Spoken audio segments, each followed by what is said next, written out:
遅くなっちゃった。Your screen's dirty here. What's that? いや、What is that? Okay.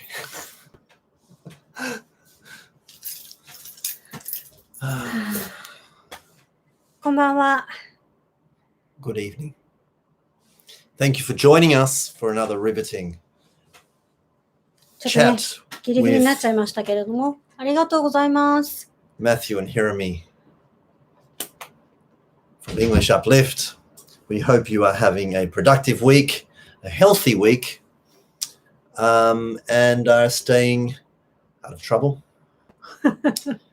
本当ね。I hope things in your classroom are going well. I'm very grateful for the things that are happening in my classrooms right now. Right. I've had another pretty terrific week. Right. In terms of, do you want to, if it's hot on the table, use a placemat. Here's this one. In terms of activities that go on in the classroom. Mm-hmm. Once again, my class has been visited by a number of observers who are considering putting their kids into the class from next year. Mm-hmm. Thankfully, all have walked away with a very, very positive attitude, Mm-hmm. or a positive impression of what they saw. Of course, it wasn't just what they saw. Obviously, the support and the information that they were given by management was also very professional Mm-hmm. and very clear. Mm-hmm. So the combination of the two had a large number of those parents, perhaps most of them, seriously considering about Mm-hmm. Next year. So that's very exciting. Mm. The kids. So I told you about what happened during one observation where, because in my class, these 3-year-olds and 4-year-olds, anything can happen at any time. You never know what's going to set them off. Mm-hmm. They are 7 very different personalities with rather fluid and versatile Mm-hmm. characters. So you never know what's going to happen. And so I told this, we don't need to revisit the story, but one of the girls who said, well, I'm not saying good morning to you because you didn't say good morning to me. Well, yesterday, it was, okay, guys, come on, get your chair and come and sit at the front. And for our morning meeting. Right. It's never happened before. But one of the boys was not sitting down. He was standing with his chair behind the 6 other kids who were sitting. Oh, why? I was like, What's wrong? what's wrong? You're right. He goes, I want to sit next to him. なるほど。 Well, he points to one of the guys in the middle of the row. Right, right. Says, I want to sit next to him. Mm-hmm. And then what did you say? I said, oh. Oh, you compromise it? I love these moments. Yeah, uncomfortable moments. These right? uncomfortable moments, and there's people watching. Yeah, どうすんだろうみたいな。 Yeah. So I just kind of let it go for a bit. I'm like, yes, great. Kita, kita. Because I love them. Yeah. Because You love that kind of trouble. I love this kind of problem because they're really hard to solve. Right. So you step back from them and see what the kids do. Right.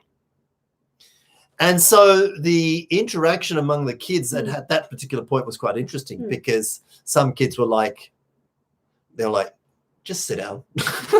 And like,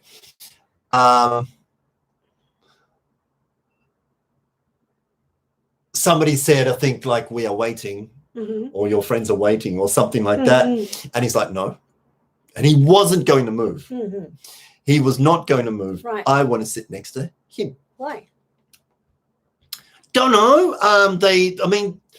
They're all fairly good friends. They don't really, there's no any particular particular friendship among them that's any stronger than any of the other Right, friendships. right. They're pretty equal in terms of their Right. friendships with each other. Yeah. They're very comfortable playing together as a group or playing in pairs. It's very interesting to see how they match up during playtime and who is playing with who and why. Right. So, no, I still don't know why he particularly wanted to sit next to that guy at that particular time. So I then said, well, I spoke to that guy and just said, he wants to sit next to you. How do you feel about that? And he said, well, I want to sit next to her. Oh. And then the guy at the back was like, no, he wasn't moving. We weren't getting started. He was not going to start. So I said, well, kids, we have two options. One option is simply to wait, or you. I spoke to the kids who are on both sides of this boy and said, your option, what you could do, you don't have to. You do not have to. But what you could do is say, whatever, and take your chair and move somewhere else. And that would be very kind to the guy because he wants to sit next to him. You could do that, but you don't have to. Nobody's asking you, but it could be, because that's up to you. If you want to wait or if you want to move to let him have his way, that's an option too. Well, I gave them those options. Sure enough, the boy who's sitting directly in front of the guy behind gets up, moves his chair, sits at the end. Oh, really? And I almost cried I was so moved. And I said, you're a good friend. What a nice thing to do. そうね、我慢することをその子はチョイスしたんだよね。So it was really interesting. And basically the whole day was like little things like that happened. But those kids are so interesting to work with because they'll have moments of real, maybe sometimes almost nastiness. They can be quite cruel in what they say to each other.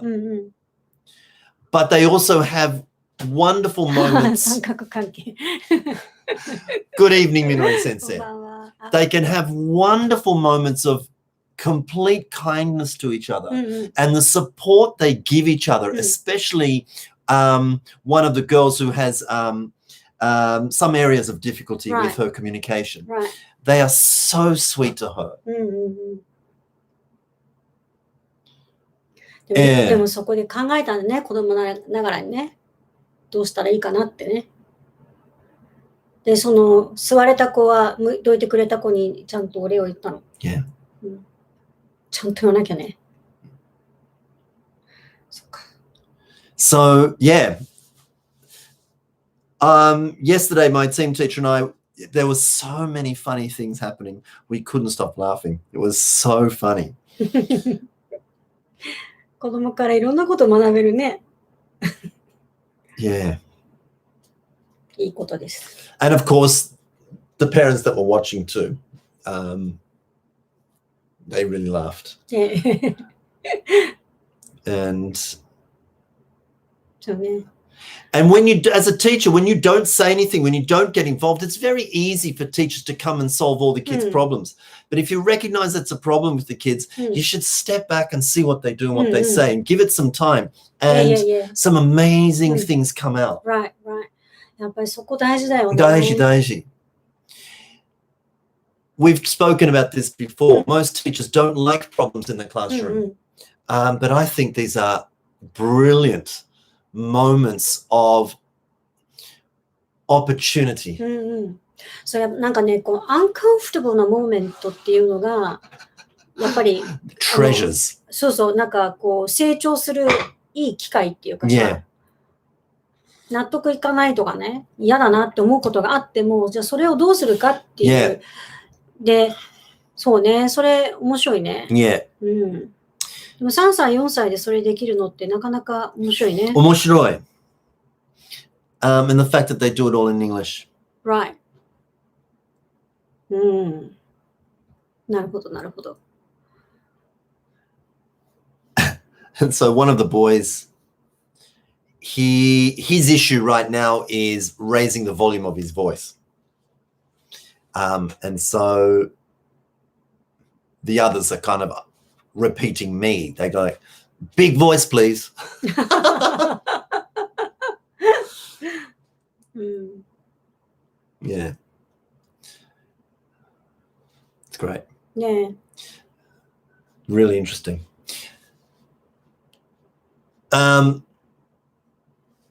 So yeah, I am hoping that we do get more numbers into that うん、 into that class because I think more kids will need to experience it. I know. So, how are you? You've been doing a lot of study, そうなの。 haven't you? そうなの。 You've jumped back onto. She's got a bee in her study bonnet, ボネッツ。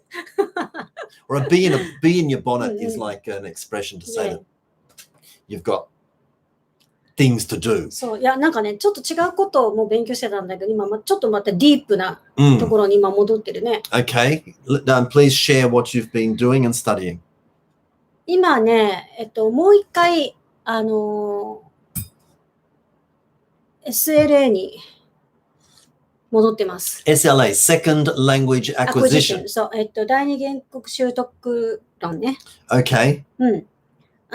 昔、勉強もしてて、第二言語習得学会にも入っていて、で、いろんなリサーチをしてる時期もあったんだけど、ちょっと離れてたのね。だけど、やっぱもう一回ね、ちょっと気になることがあって、なんかまた、それから新しいペーパーとか出てないかなと思って、今いろいろ調べてて、で、またちょっと教授とかにも、話をね、したりとかしてるんですよ。で、それはなぜかっていうと、なかなか、子供に対する第二言語習得についてのペーパーって、あるにはあるんだけど、そんなにないんだよね。私が知る限りね。だけど、どうなのかなっていう、その子供の、language を acquire するステージってあると思うんだけどね。何の要因があると、子供たちはよりその言語習得が早くなるというか、エフィシェントに行われるかとか、そういうことよ。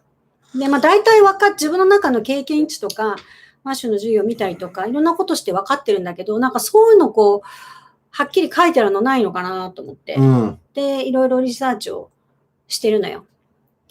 で、なぜそれを思ったかっていうと、最近、英会話スクール結構増えてるのね。で、増えてるんだけど潰れてるとこもあるんだよ。結構大手みたいなところで。で、潰れるにはいろんな要因があると思う。コロナで授業ができなくなったとか、その環境的な要因もあるだろうし。だけどやっぱ続くところは続くじゃない。で、やっぱり何が違うのかなと思ったときに、やっぱりクオリティ、教育的クオリティかサービスの良さかだと思うんだよね。で、クオリティとサービスって両方うまく提供できないのかなとか思ってるときに、そのクオリティって言ったときにさ、何をもっていいクオリティの教育かっていうことにちょっと行き詰まってて。で、その中で私はやっぱり、英語を、特にね、英語を教えるっていう、英語を教育する、っていう立場であるんだったら、やっぱりその子供たちに結果を出してあげなきゃいけないと思うんだよね。で、前もどっかで話したと思うけど、週1回じゃ英会話なんか無理だって思ってるところは、絶対結果出ないのよ。出ない前提で動いてるから。そうじゃなくて、週1回でも何かしら結果は出せないだろうか。で、結果はどういうものを持って結果というのかっていうことを結構ディープに考えていったら、出せるじゃない。Of course. で、その視点の違いがあるからね。で、それって一体実際現場またどうなのかななんて思って、その子供たちの言語習得についてと、その現状、一体そのいろんな英会話スクールって何してんのっていう。で、まあ、経験値的にいろんな民間の先生とかも話をしたりとか、自分が見てきたスクールとかもあるからそうなんだけど、私ね、あんまり見てないフィールドがあって、でそれ何かっていうと、プリスクールなんだよね。で、プリスクールは、いわゆるその、ほら、マッシュが関わってるところはよく知ってるし、私が働いたところもよく知ってるんだけど、いっぱいあるじゃない。そうそうそう。いっぱいあるじゃない。今、プリスクールっていう名前のスクールがいっぱいできてきてるのね。Right. で、その中でね、すごく気になるのが、インターナショナルプリスクールっていう名前のプリスクールって結構あるのよ。あるね。で、前ね、昔、まあ、ある知り合いの先生が、その国際教育を目的としたインターナショナルスクールを作るって言って相談があって、私必死で止めたの覚えてんだよ。で、なぜかっていうと、インターナショナルってつくとさ、こう多国籍みたいな国際色豊かなイメージがあるじゃない。だから、その先生がやりたいのは英語教育だったんだよね。もちろん英語だけじゃなくって、そのいろんなこう精神面を鍛えるとか、そういうのいろんなの含めてたんだけど、そのインターナショナルっていう言葉を使わない方がいいんじゃないかって言って必死で止めた時あったじゃん。that wasn't long after on the news, there was I saw on NHK like a couple of years ago. I think we're talking about a couple of years ago, but if I'm assuming the teacher that you're talking about. It was around about that same time that on the news, there was a case where a woman was suing a preschool for false advertisement because they had said it was an international preschool. But in fact, it was just in name only. And so she was kind of misled. So, 本当? Yeah. 訴えてた? Huh? 訴えたの? Yes, I think so. そうかな。なんか違うニュースであった気がする。インターナショナルスクールっていう名前の、いわゆるデイケアみたいなところで事故が起こったっていうやつじゃないの? No. It was being misled. あ、そうなんだ。Yeah. あれだ。でもそれがある割にはなんであんなみんな残ってんだろうね。Don't know. いや、別にいいんだけど、いや、たまたまね、その先生がインターナショナルスクールをやりたいって言った時のネーミングがさ、その土地の名前とインターナショナルスクールって名前だったんだけど、実はそれと同じスクールがね、東京にあったのよ。それ先生地方でやってた。それはもう絶対。たまたま同じだったのね。まあ漢字で書くかローマ字で書くかの違いなんだけど、でもやっぱりちょっと良くないし、その誤解される、から、もちろん多国籍に受け入れるんだったらいいよ。でも話を聞いたらそうじゃないっていうか、インターナショナルやめた方がいいんじゃないですかって言って違う名前にしたっていうのがあったからさ。でそういうのもあって、要はその小さい子供、まあ3歳とか4歳とかね、まあそのぐらいの子供たちが結構プリスクールって多いじゃない。プリスクールって大体そうでしょ？未就学児だからさ。Right. だからそういうところでやってる子って一体どうなのかなって、どういうふうに言語をね、習得してるのかなっていうのも気になってたし、ちょっと気になってこう調べてたのよ。Right. まあ、多いこと。で、もちろん、ほら、私たちは知ってるからさ、言い方悪いけど、本物のインターナショナルスクールと英会話スクール的なインターナショナルスクール2つあるってわかるけど、前ね、知り合いの人に、息子さんが、幼稚園に入るのかな、で、そのインターナショナルプリスクールみたいなのを考えてるんだけどって話があって、相談があってさ、で、その時にもその話をしたことがあったんだけど、まあ、どっちにせよさ、いっぱい今そういうのがある中で、じゃあそこに行ってる子供たちどのぐらい英語力ついてるのかなっていうのをやっぱ知りたくなったわけ。で、よく聞くのは、かなりできるようになるって聞くんだよね。で、0歳からやってるとかね。なんか、お母さんとかとのベイビークラスからあって、で、ずっと0歳児から行って、5歳、6歳か、小学校1年生になるまで見てるプリスクールもあったりとかね。してるんだけど。でもやっぱそのインターナショナルって書いてあるからさ、気になっちゃって、インターナショナル、例えばほら、インターナショナル、例えばもし外国人だったらさ、Right. インターナショナルプリスクールに子供入れたいと思うじゃない。Yeah. 自分がネイティブだったら。Right. その英語の環境にね。Right. で、パーッと調べた時に、結構あるなって思うじゃない。Right. でどこにしようかなって思った時に、Right. どういう探し方になるのかなってちょっと思ったんだよね。Right. 小学校以降の追跡調査とかも気になりますよね。これいくつか出てるんですよ、いくつか。リサーチ。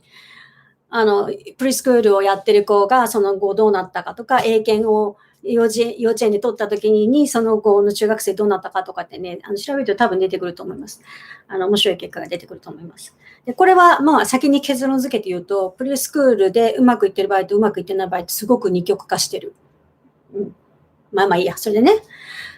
でね、ちょっとこれ、ツイッターにも書いたんですけど、ツイッターやってる方、ぜひ、私とつながってくださいね。たまにつぶやいてるんで。ちょっと意地悪かなと思ったんだけど、いくつかのプリスクールにさ、電話したのよ。ごめんなさいね。いけないのかもしれないけど、いや、全然いいじゃない？気になってさ。で、実は知り合いの、ネイティブの知り合いが、子供を入れるプリスクールを探してるんだと。Right. で、最初に聞いたのはね、そこにいらっしゃるお子様たちの国籍ってどうなってますかって聞いたんだよね。Right. そしたらね、9割日本人ですって言い方したの。ほとんど日本人です。ほとんど日本人なんですかって言ったら、まあ、ハーフの子とかもいますけど、って言ったから、そうなんですね。ってじゃあ、例えばネイティブの子供っていうのはいらっしゃるんですかって言ったら、一人もいないですって感じだった。そうなんですね。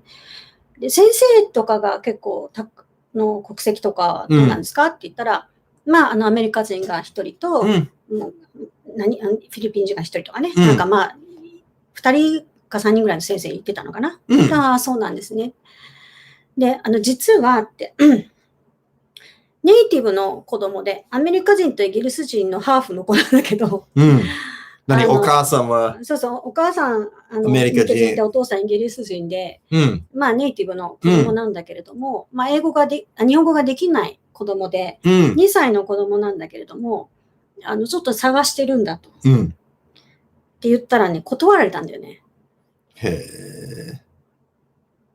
2箇所ね。まあ、2箇所しかまだ行ってない。まだもうちょっと聞いてみようかなと思うんだけど。断られたのね。で、それは、what did they say and how did they say it? なんかね、そこでやっているプログラム自体は、なんか欧米のを使ってるみたいな感じで話してたから、で2歳だしね、だからいいんじゃないかなって思ったのよ。でも最初国籍聞いたらネイティブの子いないって言うから、じゃあネイティブは受け入れてくれないのかなって思いつつも、実際、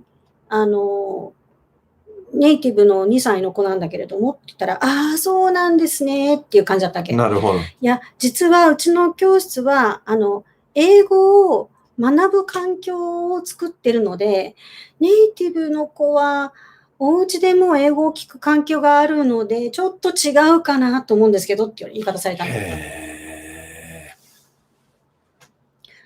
でね、もう一つ言われたのはね、それでね、じゃあ、実際のアクティビティとか日常的なものは、日本語を使われるんですかって聞いたのよ。私、もう全部完全にオールイングリッシュですって言ったから、じゃあ大丈夫じゃんって思うじゃない。でそしたらね、オールイングリッシュなんですけど、子供たちは日本語を話すので、お子様がちょっとついてこれないんじゃないかなと思いますって言われたのよ。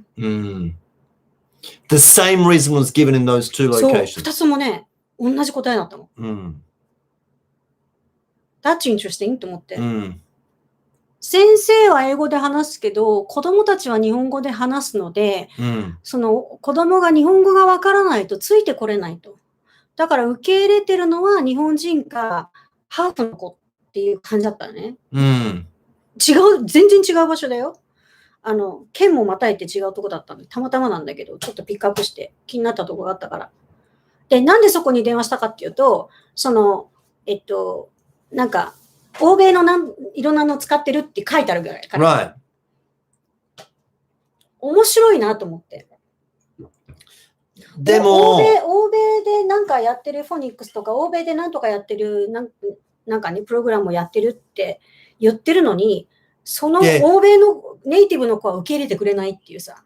面白いね。で、それが、インターナショナルプリスクール。そう。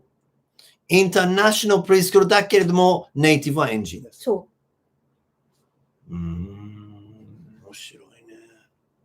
ちょっとね、意外。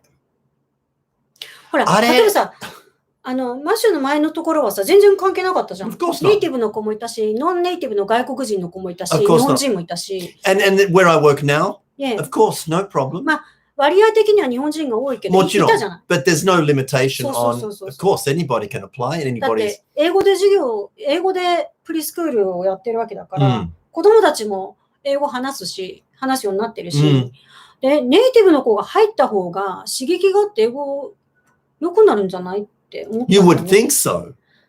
そう。で、なんでそういう方したかって、実際ね、東京マザーズグループとかあるじゃん。ある。Facebook でね、外国人のお母さんたちばっかり、東京にいるお母さんたちばっかりが、こう、情報交換するサイトがあって、僕もメンバーです。そう、私もメンバーなんだけど、プリスクールどうするとかね、どこがいいよとかって言うと、大体ね、決まってくるのよ。でもそうやって口コミでやってるからそうなんだけど、じゃあこう調べてみたらどうなのって言ったらいっぱい出てくるじゃない。で、ほら、いわゆる本当のインターナショナルスクールって結構プライシーだからさ。Yes, that's right. で結構お手頃で、週2回ぐらい子供を英語で預かってくれるんだったら、入れたいなって思う人いるじゃないかなと思うわけよ。でもそしたらさ、たまたまだと思うよ。たまたまなんだけど、2箇所ともそういうふうに言ったんだよね。ああ、なるほど、と思って。まあ、ホームページ自体も英語になってないから、まあ、全然予定してないのが前提なんだと思うんだけど、なんかね、でもね、なんか、I think that's a little bit racist.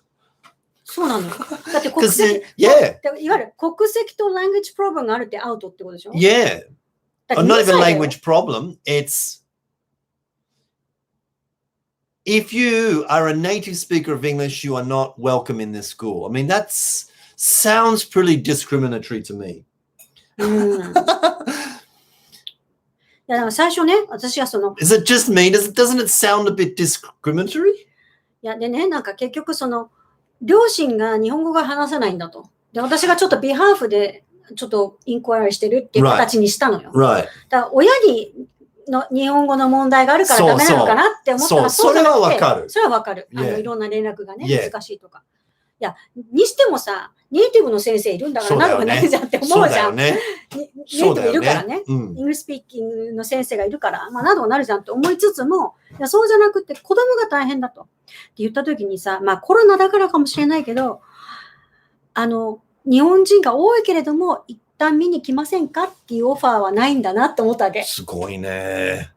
お子様が馴染めるかどうかちょっとわからないから、一回見に来ていただいたら、判断してくださいっていうのもありかなって思って、それしたら行こうかなって思ってたんだけど、行くことすらできなかったっていう。Right. So you just said, じゃあ、ちょっと難しいですかね。そうですね。残念ですけど、みたいな感じだったから、じゃあ分かりました。他当たりますって切ったんだけど。Wow. ちょっと意地悪だけどさ、でも、実態が知りたかったわけ。Of course. That's all right.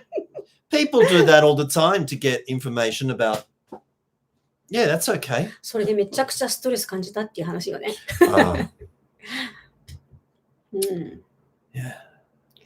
そうか、子供たちは日本語を話すからその子は馴染めないって言うんだなと思って。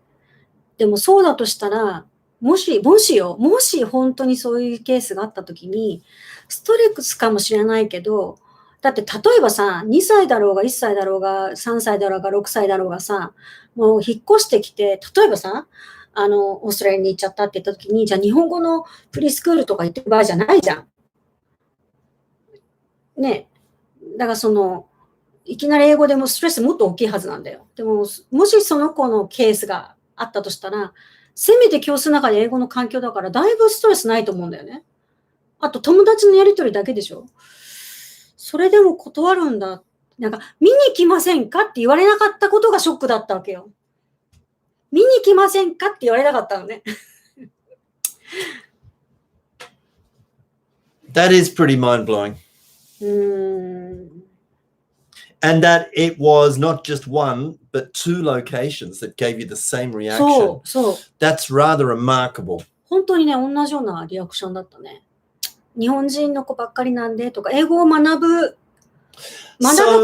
からネイティブの子、そうだから一箇所は、ね、英語を学ぶ環境を作ってるからネイティブの子必要ないって言い方だったのね。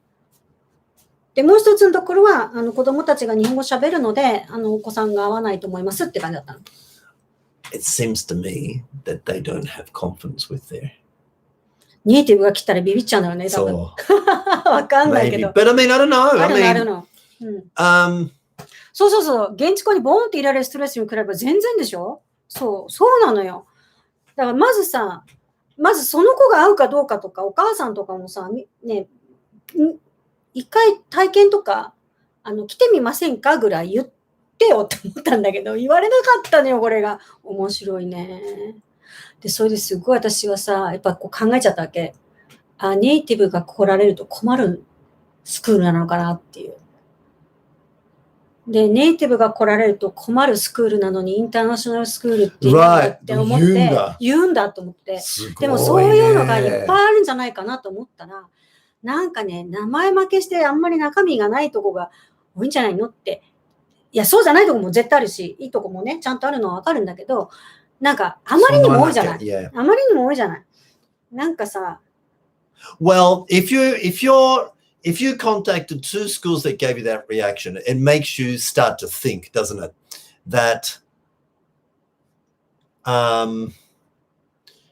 but they call themselves international preschools. That something is very suspicious about. 一瞬言おうかと思ったよね。でもインターナショナルって書いてあったんで大丈夫かなと思ったんですけどって言おうかなと思ったけども、まあダメって言ってるからまあいいやと思って、文句になるからさ、あえて言わなかったんだけど。いや、言えばよかったと思うよ。でもそれはほら、雇われの先生からするとネームつけたの私じゃないんでってなっちゃったら意味ないじゃん。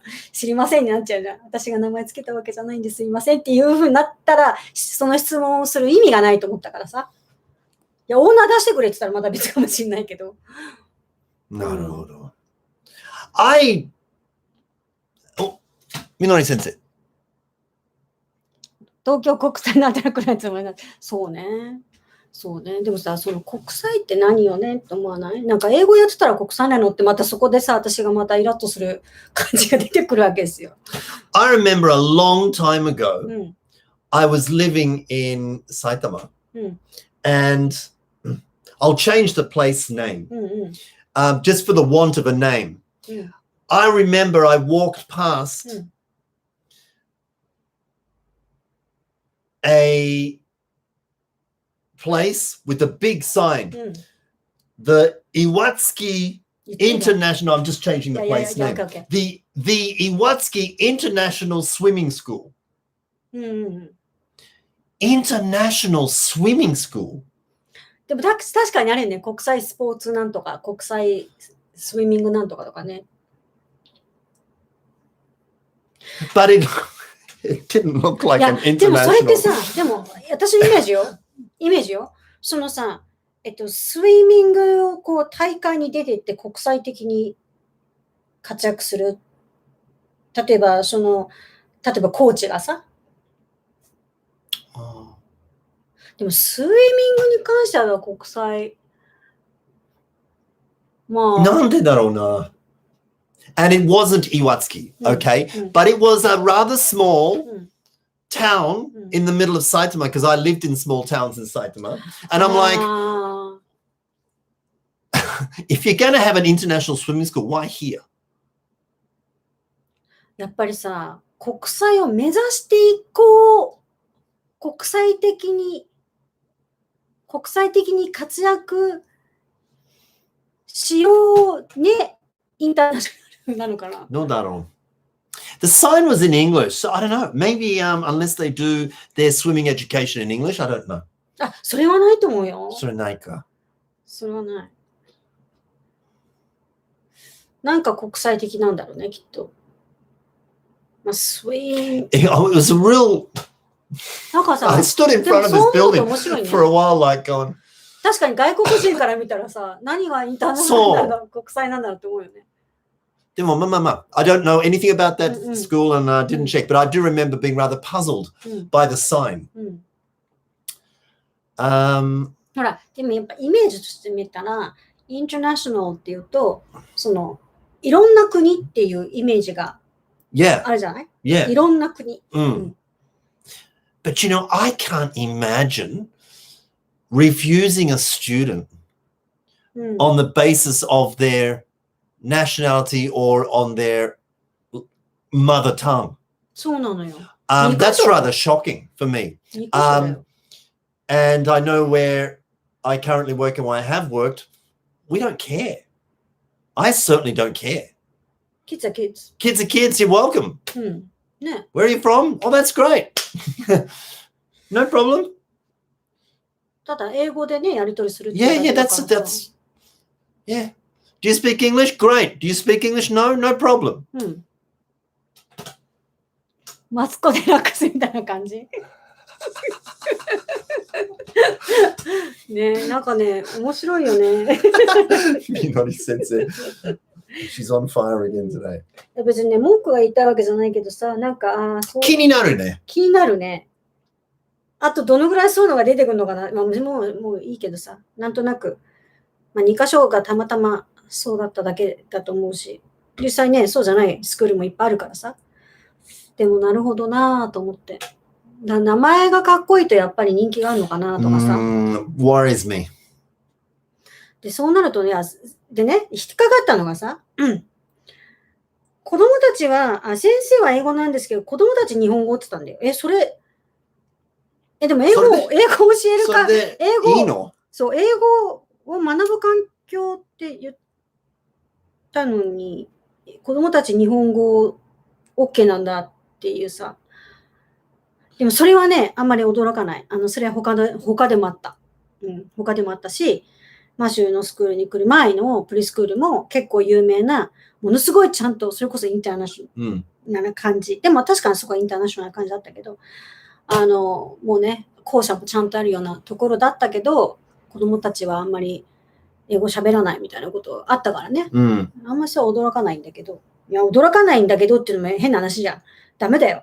やっぱりちゃんと話せるようにしないと思うんだけどさ。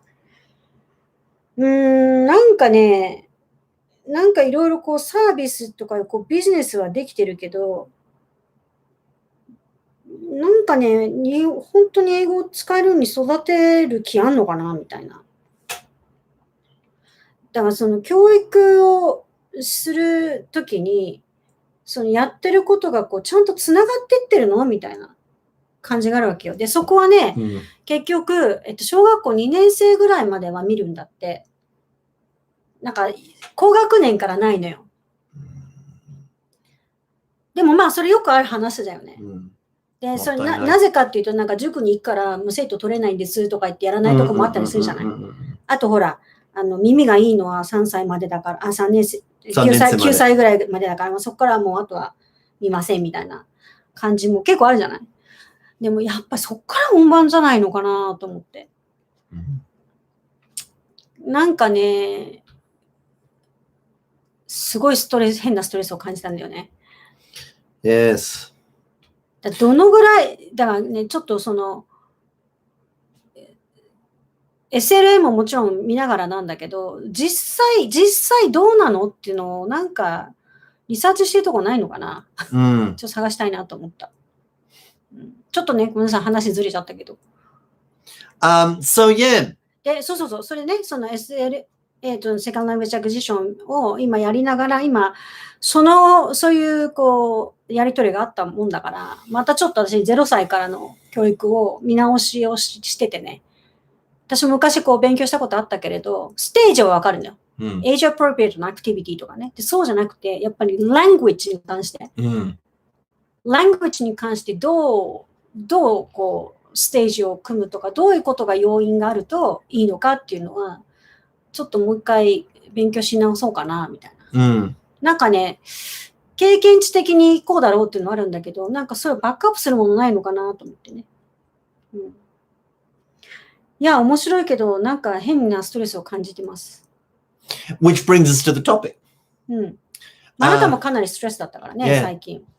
すごいなんか、めちゃくちゃストレスだったね。Well, you know, in my case, a lot of the stress is self-inflicted.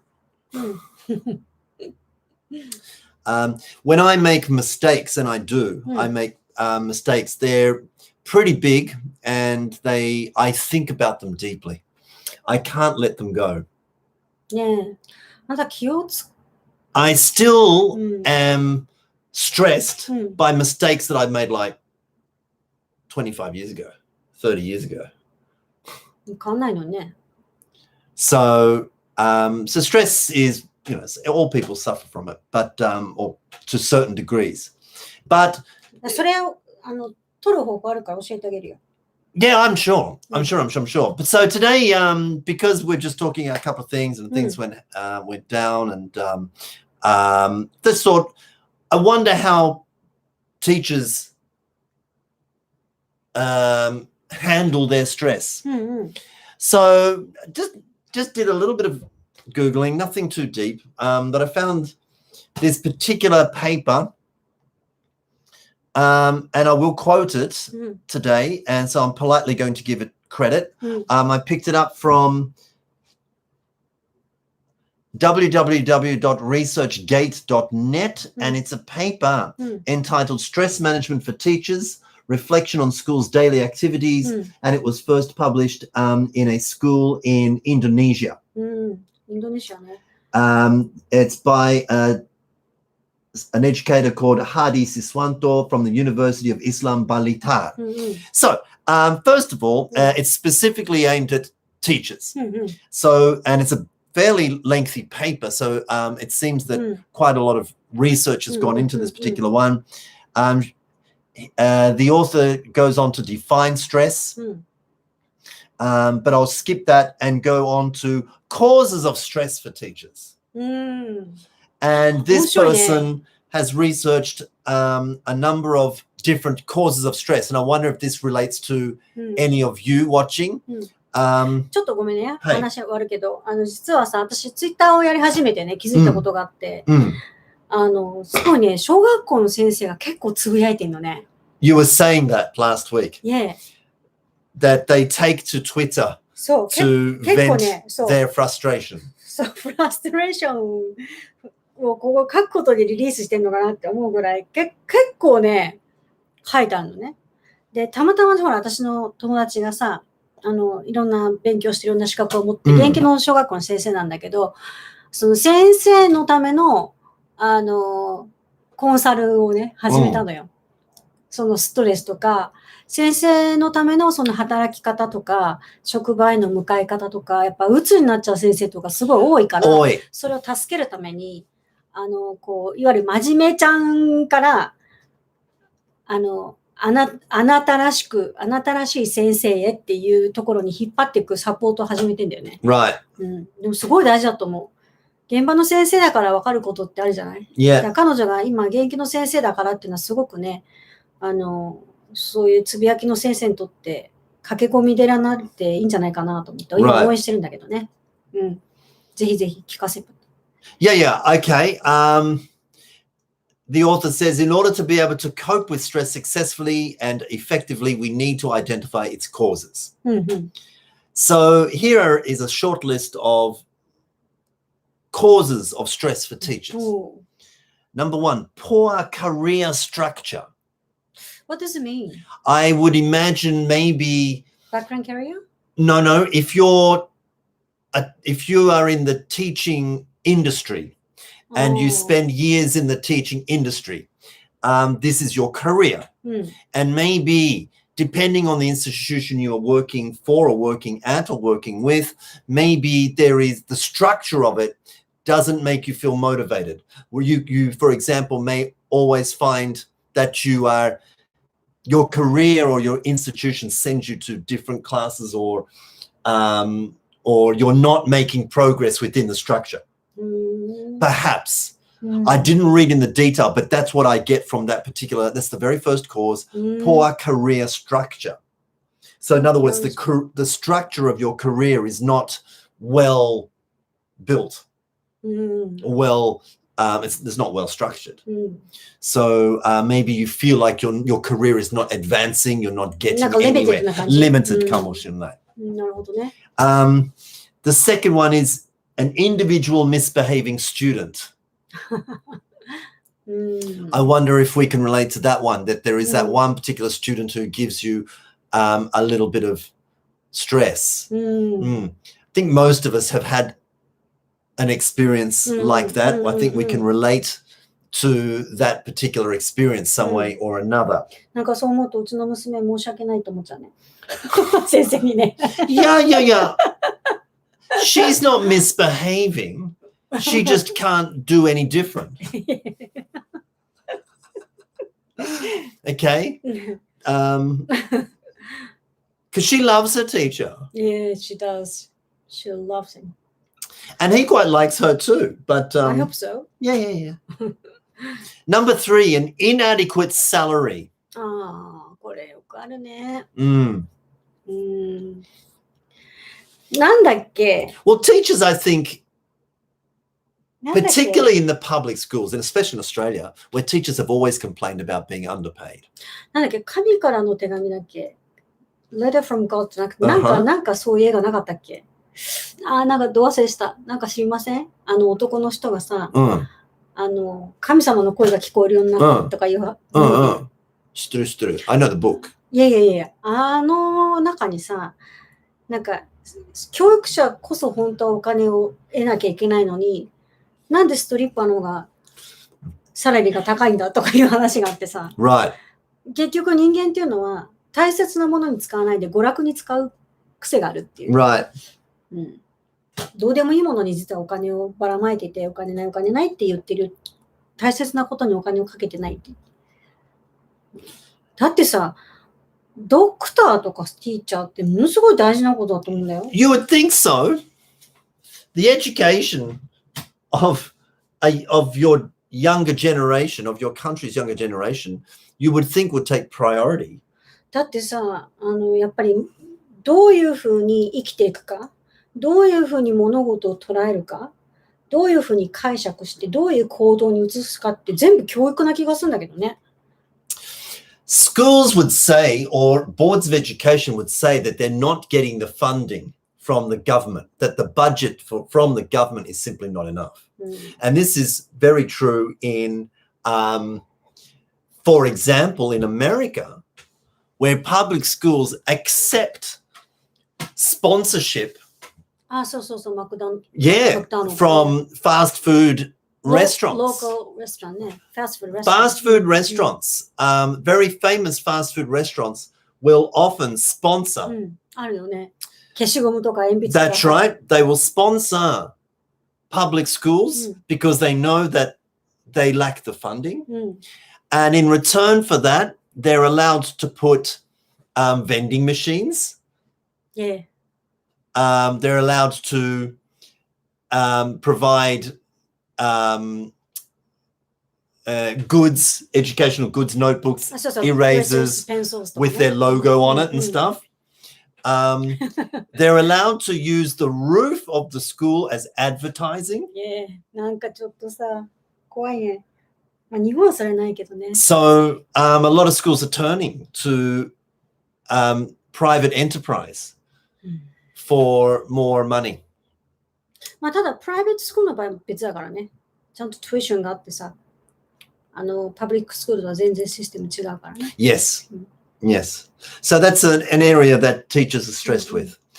Next one, inadequate disciplinary policy of the school. Inadequate disciplinary policy of the school. So if you have a misbehaving misbehaving student in school that is giving a teacher stress and frustration, the policy of the school is not adequate to deal with that situation. 先生なんとかしろってやつで。Right. Maybe there's not a lot of support from the school. The next one is noisy pupils, noisy students. 生徒ね。Noisy students. I quite like noisy students. でもどういう意味でノイズーかだよね。Depends. If they output a lot, I think it's really good. But ほら、例えばなんだっけ、学級崩壊とかさ、クラスルームコラプションとかあるじゃない。そういう意味でノイズになったら先生大変だよね。でもあれもなんかトリガーがあるって聞いたんだよね、私。先生の判断。いわゆるが、どのぐらい先生が言ってることとやってることを合わせてるかっていう。Right. 先生の言ってることとやってることが違うと子供のトラストがいきなり崩れて、right. この先生は絶対こう本当のこと言わないとか本当のことしてくれないっていういわゆるこう刷り込みに変わっちゃビリーフに変わっちゃって信頼感をなくしちゃってっていう。Yeah, I would imagine that if a teacher's not fair, or like you say, what they do and what they say are not the same, then pupils will rebel. だから言ってることがコロコロ変わるとか、ポリシーがないとか、ね。Yeah, I understand that. 振り回される先生は結構そうか。Okay. 優しい先生に多いんだけどね。みんなの意見を聞こうとしすぎちゃってさ。Yeah. そうでもそれもね、なんかちょっと今たまたま勉強してることであったんだけど、生徒の言うことを聞きすぎるっていうのも、生徒のその主体的なその発言とかね、行動を認めるのはいいんだけど、ただ、決定権は大人にあるとか先生にあるっていうことをちゃんと教えなきゃいけないって言ってた。じゃないと今の子って何でも自由にさせられちゃうから、結構その、セルフィッシュで我慢するのが苦手な子が増えるっていう。まあもしかしたらさっきもそうかもしれないけどさ、ここじゃなきゃダメっていうこだわり。まあもしかしたら、ちょっとそういう、スペシャルニーズがいる子供かもしれないし、わかんないけどね。I'm reminded of our daughter's first grade teacher, who was so lovely. She was so nice. And she also eventually needed to take a long-term leave for stress. Depression. That's very sad because she was really lovely. でもあれは生徒っていうよりか先生のいじめだったからね。That's right. In fact, she was such a good, well-balanced teacher that she was given one of the upper grades, difficult classes to manage, and she did a really good job of that. やっぱりさ、experienced teacher とさ、new teacher とかいうこう差別ってまだあるじゃない。若いからダメとかさ。Yeah. なんかトップダウン的なこうなんか that kind of system is never going to be. No, it's not. で、文句言えなくなって子供とその先生とに挟まれちゃってみたいなね。先生は子供の応援したいけど、先輩先生はそれはダメだって言うと、どうしようってなっちゃうね。And the next cause for stress for teachers is difficult classes. それあるんじゃないかな。結構、アプリフトに来る先生の中でもあるよね。どうしてもこのクラスがちょっととかいうの結構あるもんね。まあ大丈夫になるんだけどね。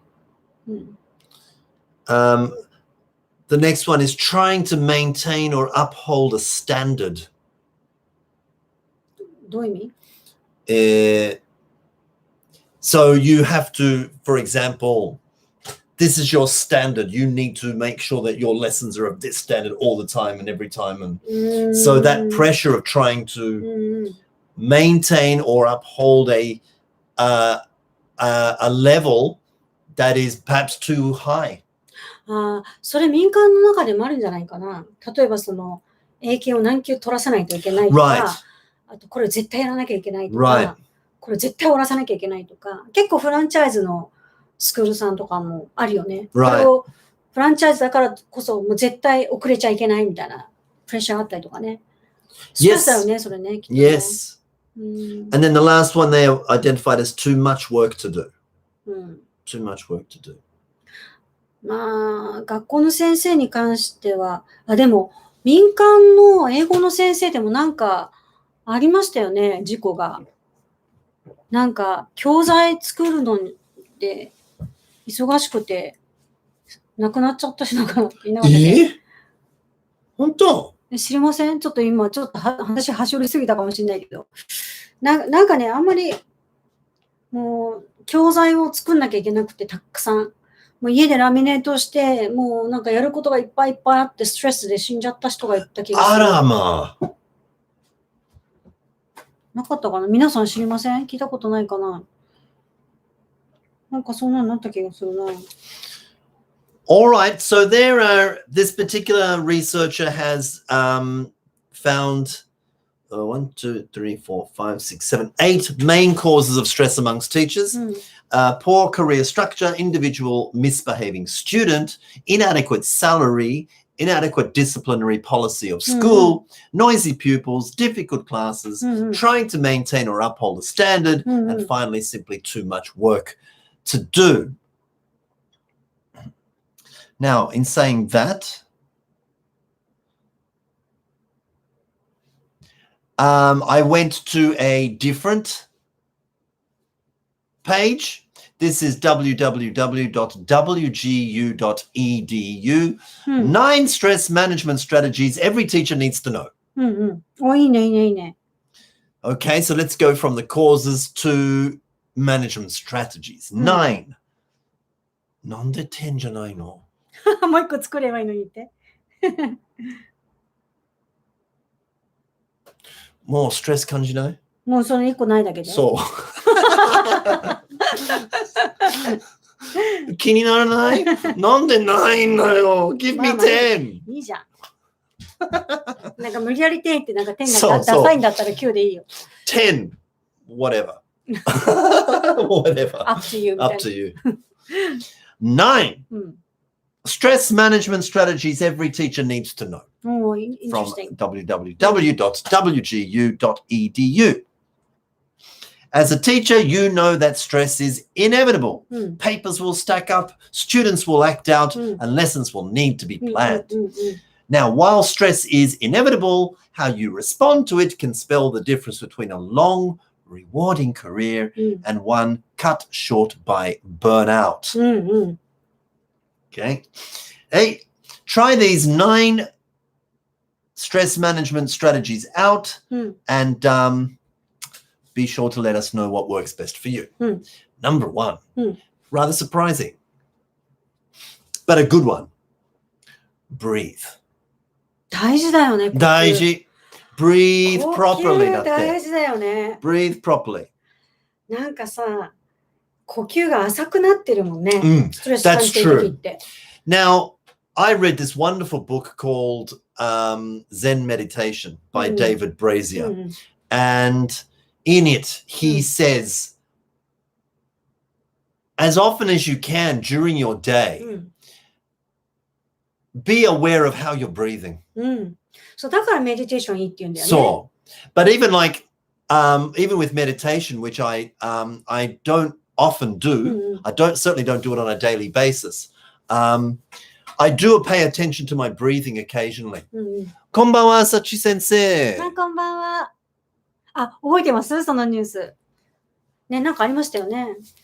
And he points out that simply being aware of how you're breathing right now will automatically slow it down. すごくわかる。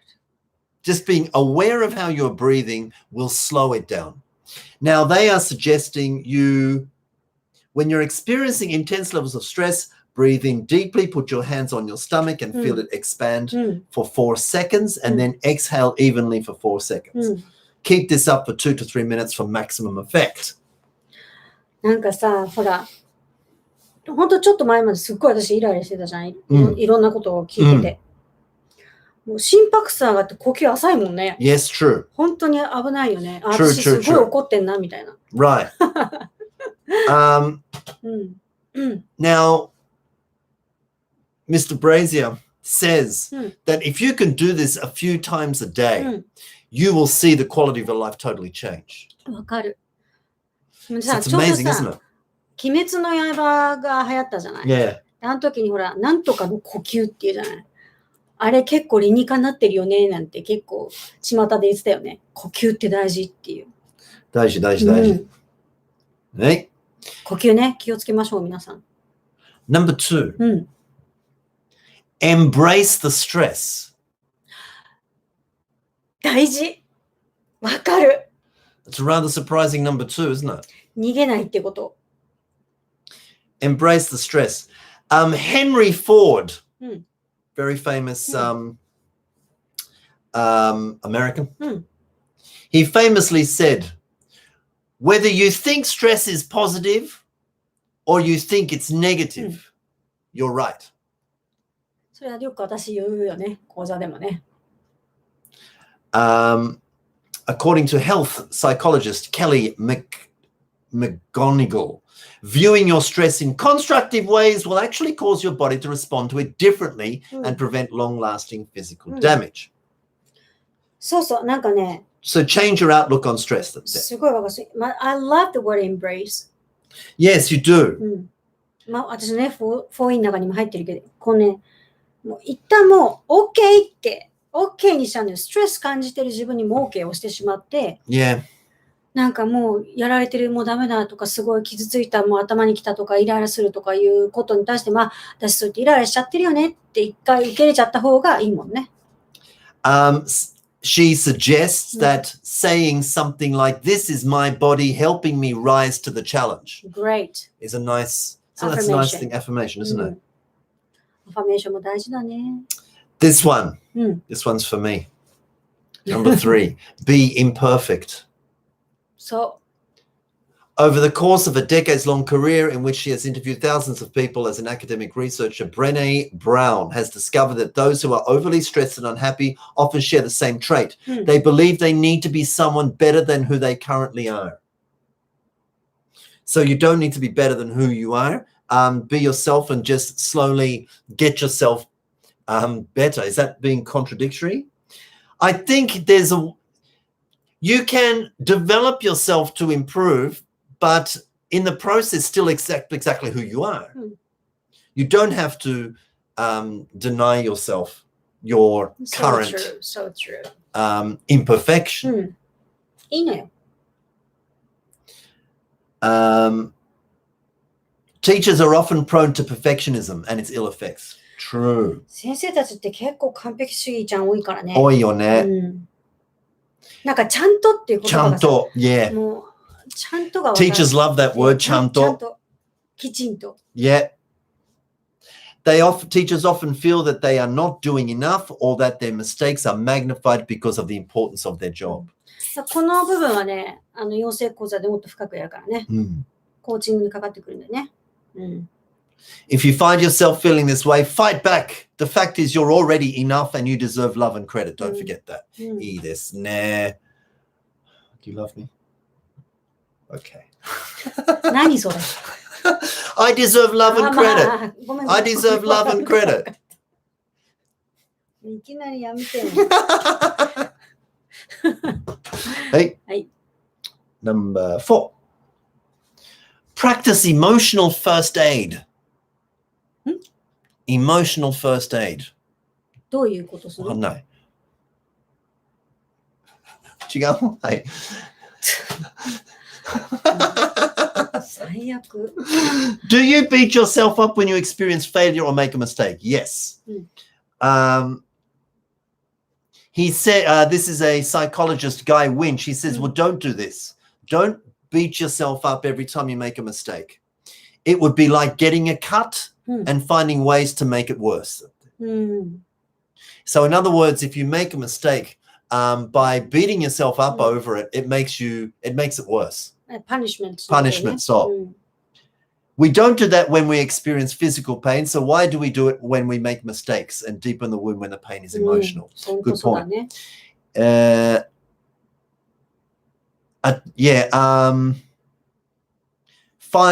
He says, find negative patterns of thought. A 2-minute distraction is sometimes all you need to avoid digging yourself. So yeah, basically he's saying, stop thinking about it, do other things. Forget it. Forget it. Forget it. でも飲むのはダメだよ。ダメ。はい。はい。An interesting number 5.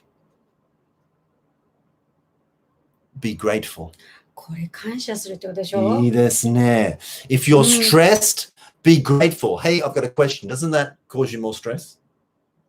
でもさ、ストレスを感じられている生命があると思えば。Basically, what they're saying, I'm going to read it. I やっぱ read り it. その意味があってあるとかさ。Yes, look for things that you already have in your life to be grateful for. This is so true because being grateful for things you have really puts you on a very positive frame of mind. So yes, it's a good way to shift the attention in your mind and in your heart で about. もやっぱり捉え方なんだよね。そうだね。This isn't about delusion or forcing yourself to be grateful. Okay, yeah. because that was what I was thinking. It's not forcing yourself to be grateful for things that are clearly negative, but rather a determined determination to see the opportunity present in each moment to move in a new direction. David Steindl-Rast, in his TED talk on how to cultivate gratitude, offers a simple formula. Stop, look, go. We have to stop, quiet our minds, create stop signs, little reminders of things that we should be grateful for every day. By look, he means open all of your senses and enjoy life simply. And then go means moving すごい forward. 大事だね。大事ですね。Moving forward and taking advantage of what life offers you moment by moment. でもやっぱさ、こう講座でやってるコーチングもこういうのやるじゃない？似てる。そうだよね。そうだよね。本当大事。感謝ですね。そう、なんか、だからその、まだある。最後に言おうかな。じゃあ、それ、もしかしたらどっかあるかもしれないから。はい、OK. Shall we move on? Yeah. Number 6.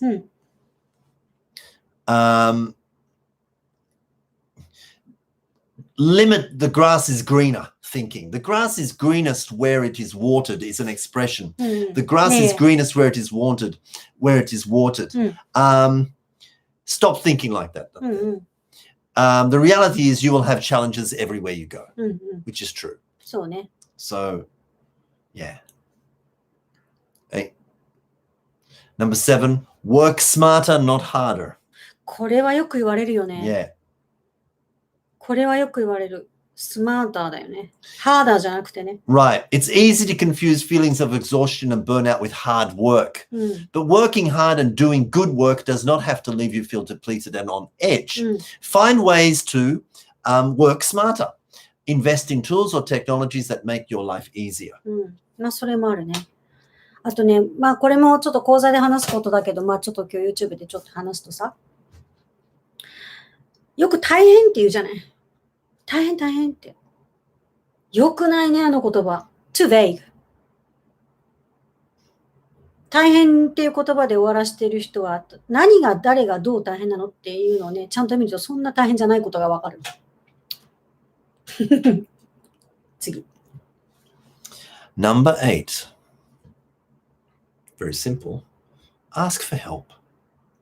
大事だね。大事。これできない、しにくい。I've always felt you and I are very lucky because we have each other.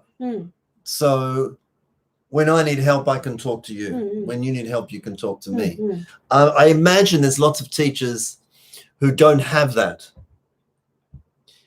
I do know of lots of teachers, for example, who are married to people who don't understand teaching at all. So it's very hard for teachers to consult. But on the other hand, maybe that is an advantage. Yeah, 違うビューで見れるからね。So. But anyway, ask for help. If you have a partner or a friend. あとはやっぱり仲間だよね。仲間。Or even there are helplines and things if you are feeling very, very uneasy about your stress level, then there are public services as well.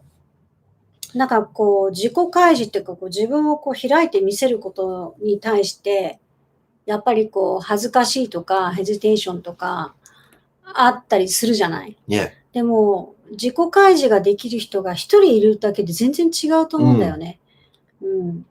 なんかもうそのヘルプラインももちろんそうだけど、やっぱり自分の気持ちを話せる人がいるかいないかっていう、とっても大事だよね。Asking for help doesn't make you weaker, it makes you better at your job. Now, I know in my case, if I'm stressed about something, I feel a lot better just talking about it to someone. And then, いつも喋ってるよね。yeah. And then having a laugh about something else, and then I feel much better. Just being able to have spoken about it. まず出すっていう。Yeah. でもよく言うよね。話せる時になった時にはもうそれが終わってるっていう。こう話す前が一番、こうなんていうのか、ストレスが強くて、ほら過去の嫌なことも、ずっと話せないで、ずっとホールドして誰にも言わないって言ってるものの方がやっぱストレスが大きくて、それを話せるようになった時点でもうだいぶストレス減るっていうね。あるよね。話すっていうのが大事だね。Number 9, this is the last one. Make a connection. When you connect with another person, your body produces oxytocin, which is a chemical that helps repair the heart. それハグとかそういうこと？ No, I would, let's just move on. You don't even have to be on the receiving end. Reaching out to help someone else produces the same effect. Teachers already devote much of their time to this, but it's important to cultivate relationships with colleagues. So in other words, make a connection, with other teachers. 孤立しないってことだね。Yes. Don't be isolated by yourself. Don't feel isolated, which is kind of why English Uplift is really good for people, for so many people that we work with, because it's a team of colleagues. And so we can share experiences, and if we are stressed, then we've got a team of teachers to talk with.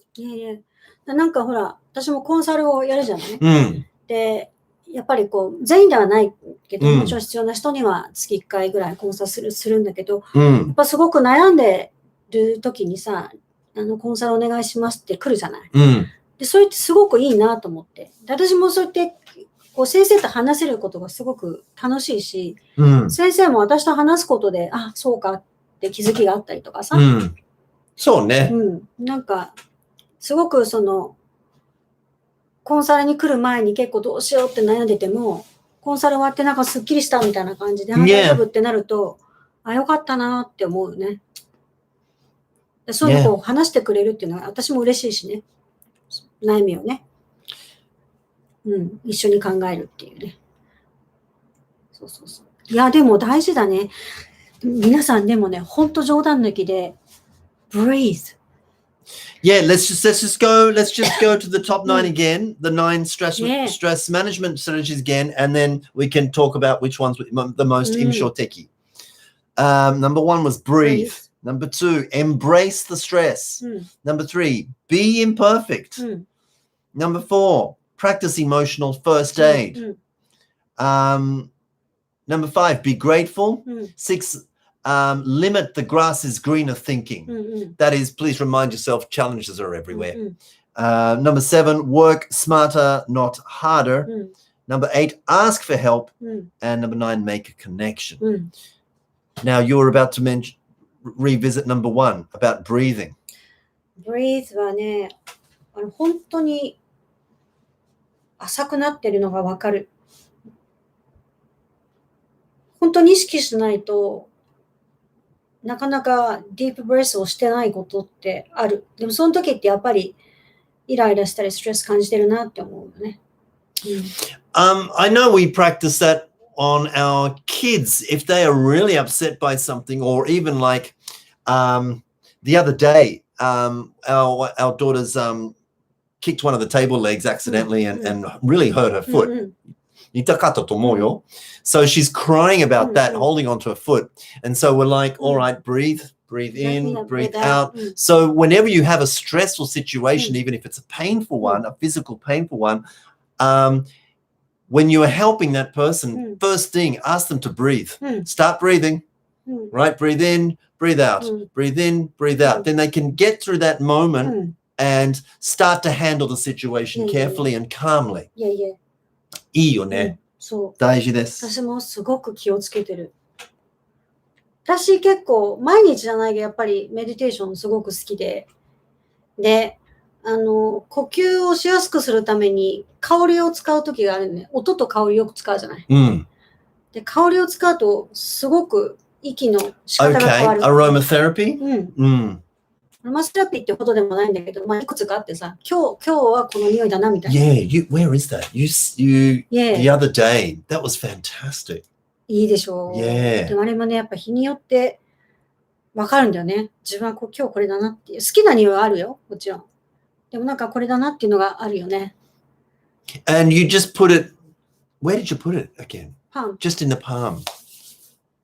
そう。Right. There was, I can't remember whether it was a YouTube or it was a seminar. I can't remember. So we were here doing this. And just before we started, Hiromi says, hey, try this. I've got this. なんかすごくストレスだったんだよね。I've got this oil. Okay. And she, what is that? It's like, oh. And so the whole seminar, all the YouTube, I was like,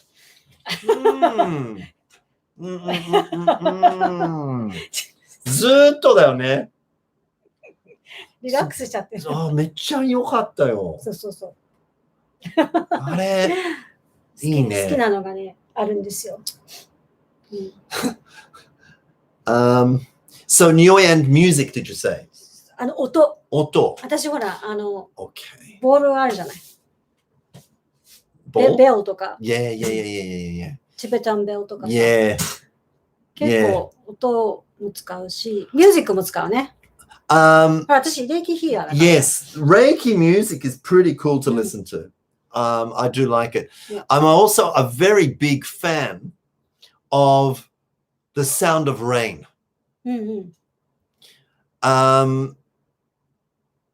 And so, I mean, rainy nights are my favorite nights.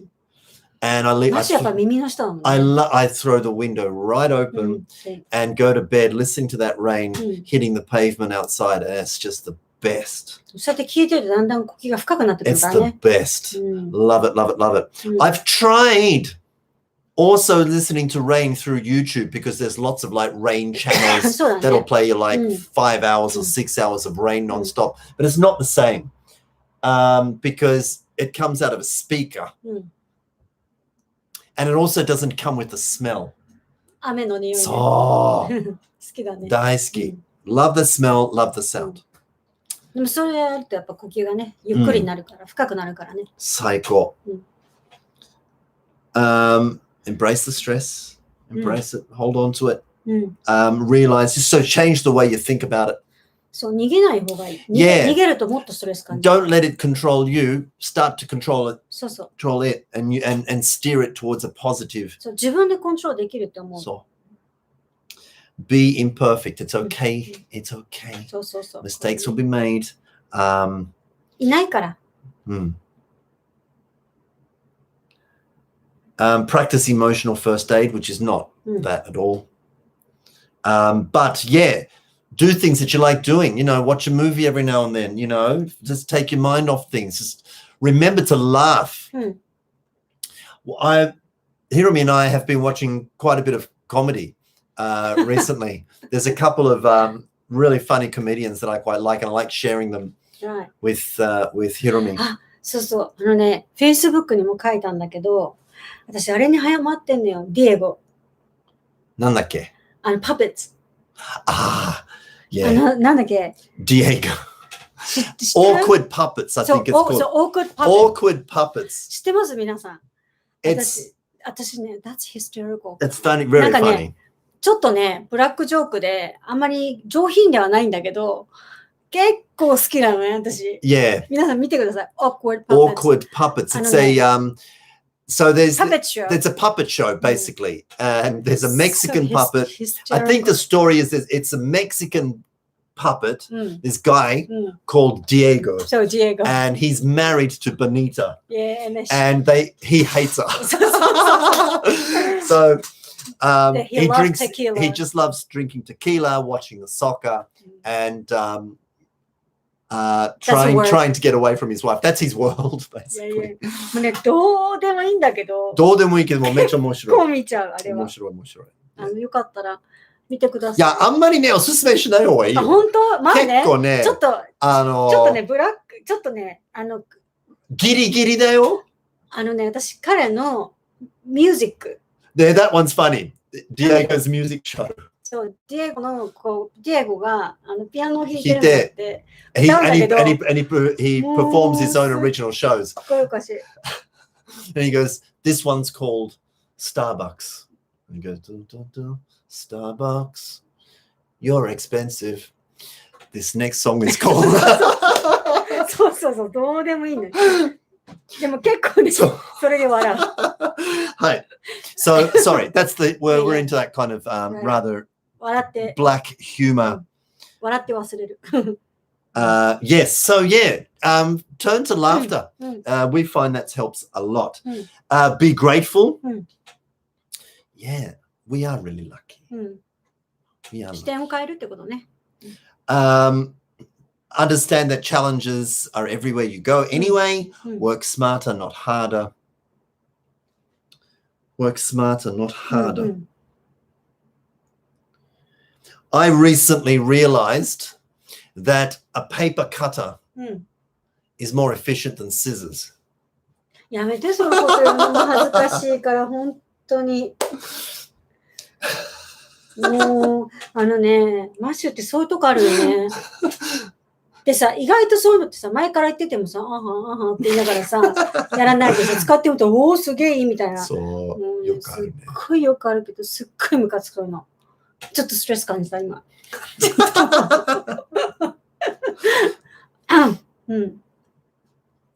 And so I was using a ruler, a really long one, a metal one, which was designed for cutting. Okay. And my manager's watching me and he goes, Matthew, use the other side of the ruler because it's safer. Because, yeah, one side is like kind of shallows off, but the other one has a built-up wall so that you can't slip. I didn't realize that.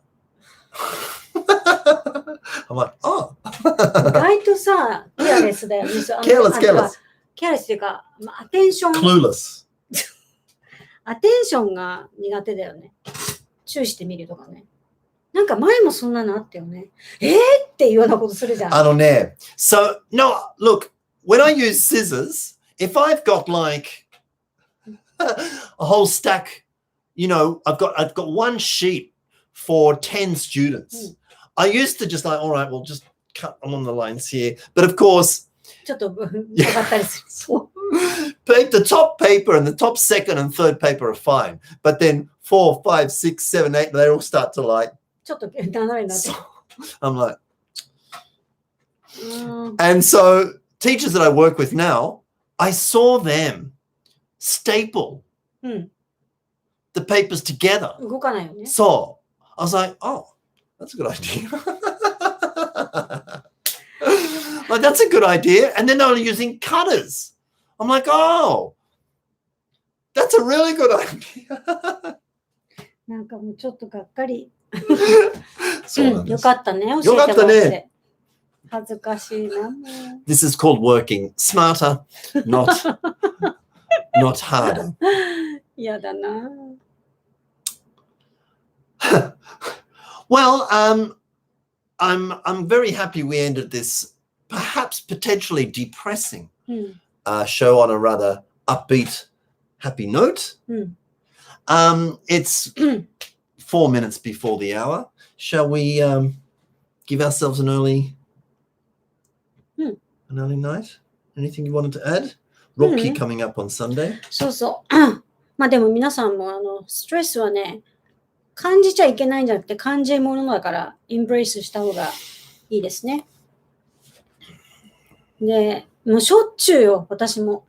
結構ストレス感じることがあるし、結構嫌なこととか辛いことも結構あったりして、泣くこともあるしね。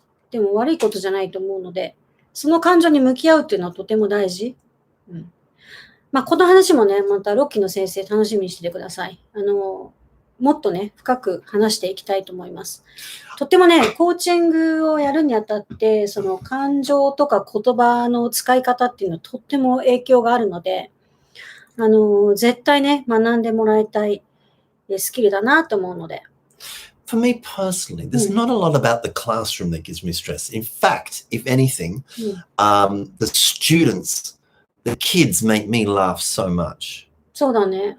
That I don't often feel too much stress from the kids. And if I do, I'm largely in control of it. Yeah. So, and like I said the other day, I couldn't stop laughing. They were hysterical. めっちゃ面白い。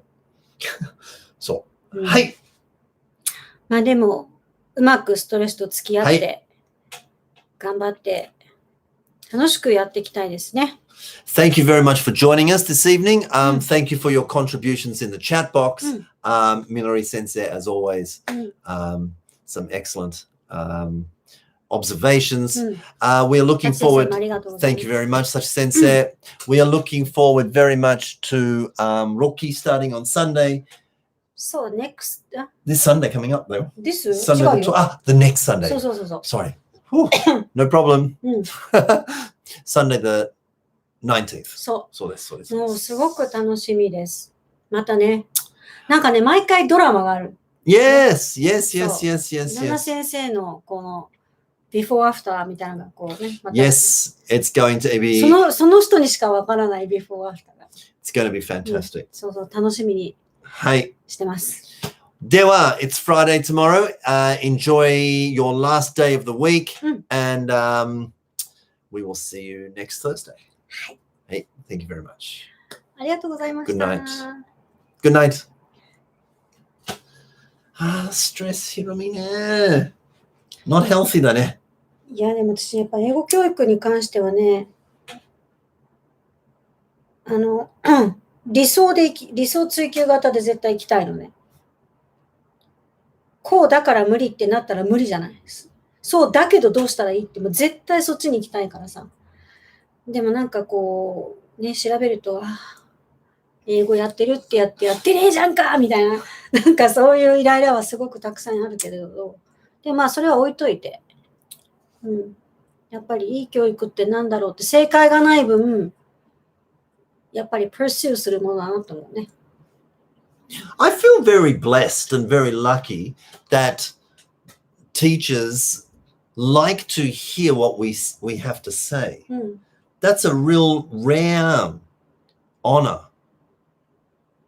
It's a very honored position to be in. Isn't that interesting? でもなかなか話が合う人がいないんだよな。Because I don't think we ever particularly designed our careers to become that kind of teacher. Tamatama, I was interested in teacher development through the colleagues that I worked with, and that was as equal fun part of the work as teaching. Working with your colleagues and teaching was came hand in hand and was both a lot of fun. So when you move to another location, you want to pursue that. So because of that, basically the teacher development side became part of a very important part of our work, and it expanded to include teachers we had never met before. So it's a very interesting position to be in. でもラッキーだったよね。そういう人がいてね。私ももうずっと孤独でやってたもんね。Lucky. It's a great honor. でもね、やっぱり孤独感が戻ってくるんだよね。一緒にこうほら、オーガニゼーションにいたわけでもなくて、ずっと一人でやってて、自分がこういろんなところにビロングしてたけど、自分の居場所っていうのがさ、あんまりなかったじゃない。ホームが。いつもこうアウェイに乗り込んでって勉強してもらって、自分のホームに戻ってくるけど、自分のホーム一人みたいなことが多かったからさ。でもね、まだね、それを感じるね。なんかどうもね、同じようなこと言ってるけど違うなっていう人多いんだよね。それがストレスになるっていうか、言ってることとやってることが、それこそ言ってることとやってること違わないっていうの結構見えちゃうとさ、自分も気をつけようと思うね。とっても。うん。でもちょっとね、また勉強し直してなかなか面白い。Very Young Learners の Second Language Acquisition。まあ、Second Language Acquisition っていうのがさ、またその、セカンドっていうのがまたね、まあ、セカンドなんだけど、Foreign Language としてのセカンド Language。生活言語としてのセカンドじゃなくて、二つ目のっていう意味の。二つ目のね。Right. そう。ESL のセカンドじゃなくてね。Right.